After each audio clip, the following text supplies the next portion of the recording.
a North West London resident at the moment, previously been in Lewisham. And I have to say, Tim, I'm sorry, I've heard you speak quite a few times now, and nothing I've ever heard you say has given me any confidence at all. I'm sorry, I don't want to be ad hominem, but I have to say I speak as I find. You trotted out earlier the comment about stroke, and then quite rightly you do want people to be, have pulse checks and have as much sort of prevention health checks as possible. That stroke example is the thing that Jeremy Hunt, Boris Johnson trotted out ad infinitum about the closure of Lewisham Hospital. Yes, it works for stroke, it does not work for placenta previa, does not work for sickle crisis, it does not work for burst appendix, whole respiratory conditions. You need to have sufficient A&E or emergency care.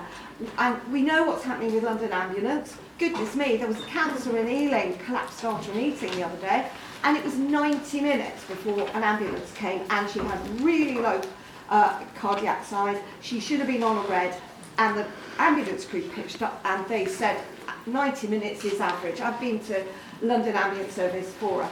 There is, what are we going to do? We're muddling through because the government is saying, sorry folks, no more money, and we're going to cut GDP, even though that is completely contraindicated about patient safety, etc. And look at what's happening in Europe that we've just come out of. What are we going to have? The dog end of medical provision in this country, and are we just going to muddle through with this proposal, or are we going to do as Steve has said and try and get as many other areas around, not just locally here, around the country, to say to Jeremy Hunt, sorry mate, this isn't working. You might have abdicated from your duty of care, but look, and I do regret what you said about GPs. I can't see how the pattern of GP fall off because of retirement. And there's no recruitment going on because of the junior doctors issue, but not just solely that. There is no way Hammersmith and Fulham, with its rising population, is going to have enough GPs to pick up the slack. And to suggest you're going to go and see somebody else in the clinic when you might be presenting with something serious is not good enough. It's not good enough. So we need to decide between ourselves what is good enough, and say this is how we're going to get it, and this is how much funding it is going to cost, not go the other way around. I used to go around the country doing sustainability research and evaluation around projects and programmes, including health provision around the country, when sustainability meant sustainability, not this poor excuse. So my question is, have you factored in the 7-day, in inverted commas, NHS costing and stretching junior doctors like the pieces of elastic into this budget? Yeah. So just about the GPs, I've phoned for an appointment with my GP this morning, and my GP's returned, but they have successfully appointed 3 new doctors. So I'm not sure that it is as bleak as you say. And in fact, we train a lot of general practitioners in this part of North West London. And so we will always have a supply of GPs, but my experience through the Federation is that the younger doctors do not want to do the kind of general practice that the generation before did, and they want to have a workload that is manageable, they want to work more in teams, they want to develop special interests, and they want to have a career structure which means that they have more mobility around a system rather than doing the same job for 20 or 30 years. So I think there are ways of retaining GPs, and that is why the Federation is working in the way it is, because it isn't just different generations of doctors have different expectations about what they expect their work to be like. So I don't think we will ever go back to a model where you have a single GP for 30 years, but that doesn't mean that we can't have a model that works. In terms of, your my main question was, is the costing of the new so-called 7-day NHS and the new, is it enforced or not, junior contract, doctor's contract, is that costed into this budget? So, yes or no?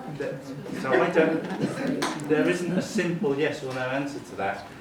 in terms of there are some very important things that need to work 7 days a week.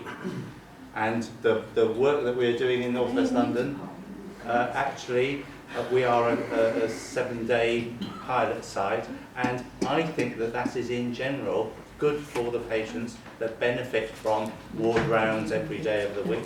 I think that is good for patients in terms of the length of stay that somebody will be in hospital, so that somebody can go home when they are ready to go home. So I think there are good things about I'm it. not arguing about whether it's a good thing to have more provision at weekends. Yeah. It needs to be the right provision. There needs to be more nurses and consultants as well. It's not just about junior doctors, is it?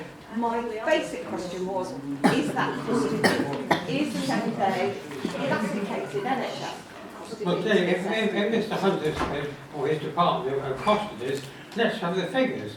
At the moment, you're obfuscating. You're jumping to say, well, it's more confident. It's not. So at the moment, frankly, we do not know how much it's going to cost to deliver services 7 days. And so within North West London, we are a pilot site nationally for a number of areas, and the two things that we are really focusing on at the moment is first, how do we make sure that there is access to radiology diagnostics 7 days a week?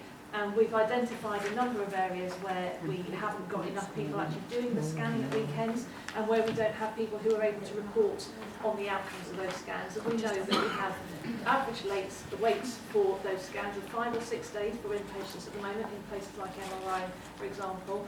And we know that we've probably got 300 people at the moment waiting more than 24 hours for a scan. Well, What we are doing at the moment is looking at what is the best way of delivering those services. Because if we try and run all of those services at weekends the same way as we run them during the week, we know that there are not enough people and there is not enough money to do that.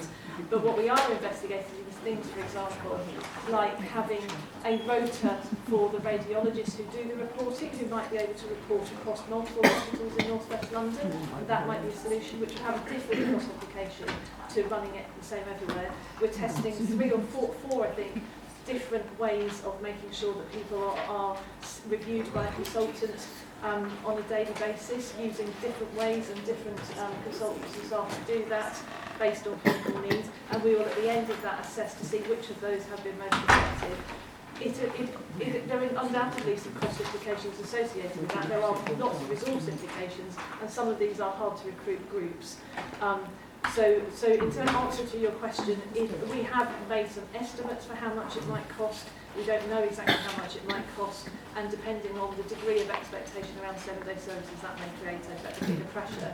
But frankly, having the workforce is just as big an issue, and I know it's unpopular, but that's part of our rationale for having less acute hospitals, is because it allows us to make better use of the limited workforce we have in some of those. Why is Mr Hunter opposing this if he doesn't even know how much it's going to cost? So I can't answer political questions.